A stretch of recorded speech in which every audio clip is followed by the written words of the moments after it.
views. I don't want to be Mr. Views. I need banana, tasty banana, put banana in my mouth, squeeze the peel, it comes in, squeeze banana. Do I ever miss Connecticut in the East Coast, or is West Coast better? As I've said many times over the years that I've lived here, I lived in the East Coast my entire life until 2014. I moved out here, so I've been out here for almost 8 full years now. This June will be the 8th anniversary of me living in Washington. There's definitely positives and negatives, you know. The things that I miss from the East Coast, my parents, I don't get to see them. Right? I talk to them once a week, but I don't get to see them.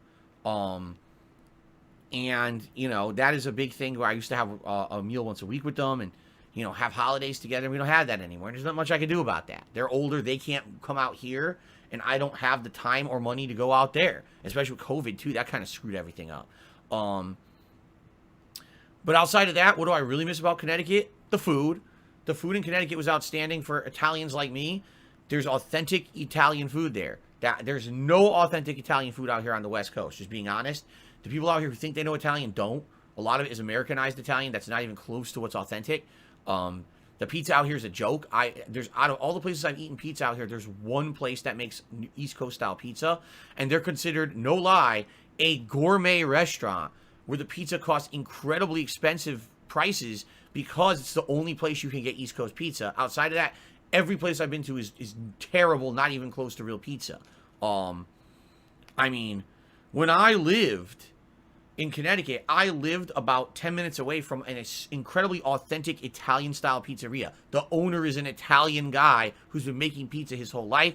It's so good, you know? I lived another 5 minutes away from a restaurant that did crazy Italian dishes that were so good. Eggplant rollatini. You ever heard of that? It's crazy fucking good. You know, authentic chicken parmesan and stuff like that. You know, really good stuff. And I can't get that out here. You know, that's one of the things I really miss about Connecticut is the food. Also, some of the local stuff in Connecticut, like the Duchess fast food chain, or there was a place called Tomlinson's where I lived. Those are crazy good places. You could get all kinds of stuff, not just burgers, but like different kinds of sandwiches and stuff. And they don't have anything like that out here. It's all chains. Like literally out here is all chains of stuff you've heard. You know, Burger King, McDonald's and shit. Or local places, but they're not American. Like there's local Vietnamese places. There's local Japanese places. There's local Mexican places. And that's all well and good. I like that food. But man, I would love to just get like an Americanized place where there's sandwiches and stuff. And there's nothing like that out here. Nothing. You know? So the food is the one major thing. And the other thing is, I really like going to Bearsley Zoo. I lived about 15 minutes away from Bearsley Zoo, which was a really cool zoo in Connecticut with all kinds of animals. I would go at least once a year, and I really enjoyed doing that. And that's, you know, there is a zoo out here. It's in Seattle, but it's about an hour drive. And in the entire time that I've lived here, I've gone there twice. And since my wife moved here, we've only went there once, and we want to go back. And every year we swear we're going back, and we just never have time to do it. We just never go. You know, sucks. That's life, man. When you get to be an adult, this is the thing. When you're a kid, you have all this free time and no means to do anything you want to do. When you're an adult, you have all the means to do things you want to do and no free time to do it.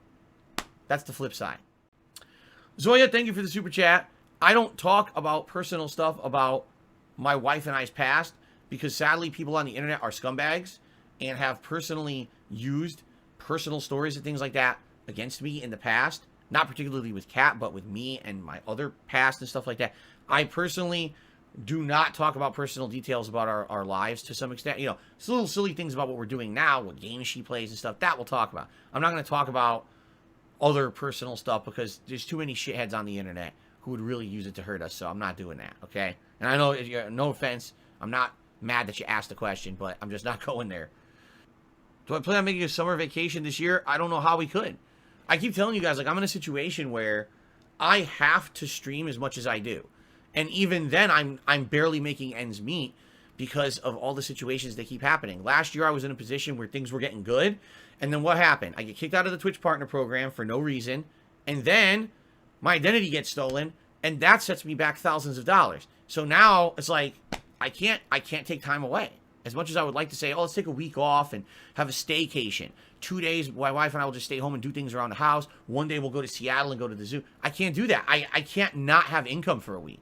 I will literally not be able to pay my bills. So maybe eventually I'll get to a position that's better, but I can't. It's just the life I'm living right now, you know? Plan for retirement. Retirement. Dude, I can't pay my day-to-day bills. Right now, my bank account is overdrawn. I'm not even kidding you. Right now, my bank account is overdrawn. There's no money for retirement. At one point in my life, much earlier in my life, I was saving money for retirement, and that's all been spent because I had to spend so much money to make ends meet out here. So...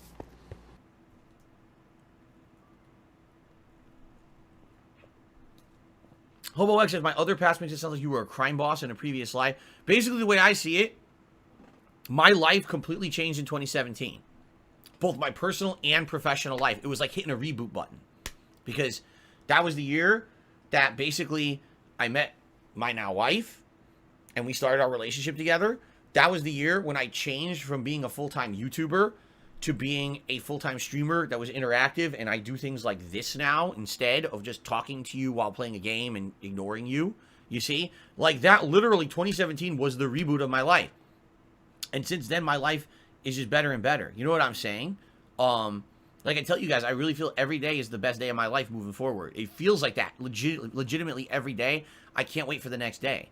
That's an amazing feeling. It has changed my mindset about life. It really has. And if you haven't noticed, I feel like a lot of things about me have changed since 2017, for the better.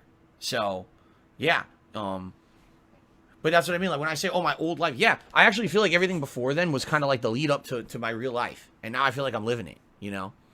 I definitely think that the last 11 years have been the best 11 years of my life. Even with the highs and lows that I've been through, I've experienced more and become more open-minded and more of an intelligent, mature person in the last 11 years than I've done my entire life before then. And I mean that. I really do. You stupid. Oh, let's see here. Navajo69 did a super chat, says, why do you think you have so many trolls? I don't even want... Navajo, you don't want to know the truth? The more I talk about it, the more time I waste. Literally, the moment that I even mention trolls, it's just a waste of my breath at this point. I'm not even going to address it. Seriously, fuck them. Kevin Murphy did a super chat, says, how'd you meet your great wife? I literally just said we're not going to talk about that, and now you're asking it again. So I'm just going to say thanks for the super chat and move on. Nicely. The trolls will arrive shortly, trust me. When will my tip skull be infected by inflation? Here's the thing. If every stream I was hitting my tip skull, I'd be in a good position right now. Seriously. Like, I'd be able to pay everything, and maybe even be in a more comfortable position when it comes to having a little excess, so that way I have money for... you know, things going wrong, improvements to the business, etc. But as you see, I don't hit the tip skull every stream. You know, I had to increase my tip skulls last year when I got kicked out of the Twitch partner program. At one point, I had way more consistent income coming in from things like those paid subscriptions and cheers on Twitch than I do now from YouTube. Even a year into it, I'm not close. I was way up here on Twitch, and now I'm about here on YouTube, and I'm going up a little more every month. Maybe another year of streaming, and I'll get to that. But... it is what it is. Have I ever considered living outside the U.S. like Italy or Germany? Well, here's the thing. Interestingly enough, I could do my job wherever I wanted in the world as long as I had good internet, right? It really wouldn't matter at all. I could do this from any place on the planet. Do I have the means to do that? Of course not. I can't move out of the U.S. I don't have the money for it. I would have to... a lot of these countries aren't like the U.S. In the U.S., you literally just fucking show up and you're here, right? In these other countries, you got to go through hoops to even get in. You got to show, what are you here for? Are you here for tourism? Are you here for a job? What is your plans? You know, and then they follow through. And if you don't follow through what you're there for, they kick you the fuck out. So imagine if I just went to, say, Italy. Oh, I'm moving here. I want to live here. I want to do this job. They probably have like a million qualifying factors to even show that you want to become someone living in Italy. And if you don't qualify, they say, fuck you, you can't come. You know, like, you're not coming in. If you have a tourism visa, fine, but then you got to get out at some point, right?